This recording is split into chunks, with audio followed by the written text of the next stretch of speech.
Hey campers, coming to you from the city of Corinth. Behind me is the temple to the god Apollo, the god of wisdom in the Greek mythology and culture.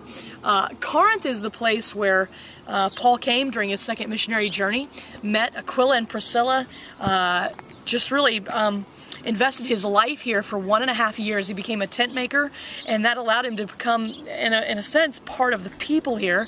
And because of that, his message was more well received. On the other side, well, let me show here. The Roman Forum is down below us here.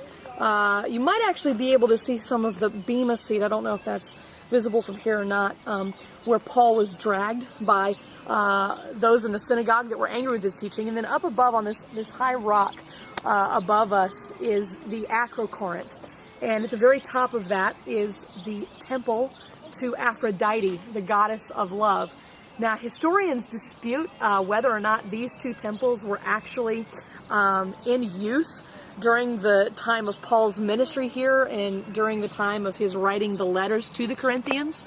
But these ideas of love and wisdom were very deeply entrenched in this area and in this culture. And so as we read in 1st and 2nd Corinthians, Paul is addressing these issues. Paul is pointing out that God is the true source of wisdom for a people that are kind of I don't know, they're kind of obsessed with this idea of wisdom, and they come worship at the temple of Apollo because he's the god of wisdom.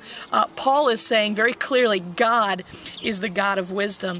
And with the temple of Aphrodite, with 1,000 prostitutes that serviced the temple and the patrons of the worshipers of the temple there, there was a lot of sexual immorality in Corinth. And so Paul is talking to the Corinthian church about the nature of true love, and that God is the source of true love, and that God is love.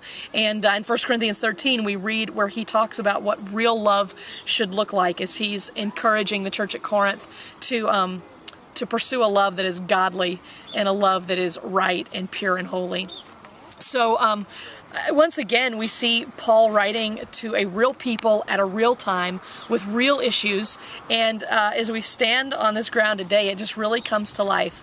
We realize that Paul was not just writing good ideas, but he was writing to people with real questions and that were dealing with real problems, and it was a pretty messy place. And he was making the gospel relevant in this time to these people in this culture. And I think there's a lot that we can learn from that today.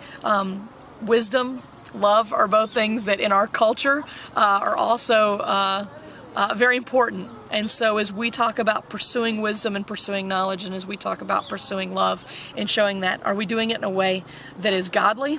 Or are we doing it in a way that just looks like the culture around us? And how can we take God's love and God's wisdom and make it relevant to those around us? We're going to climb the Corinth, or drive. I'm not sure what we're doing in a little bit later this afternoon, so we'll probably catch you from up there later.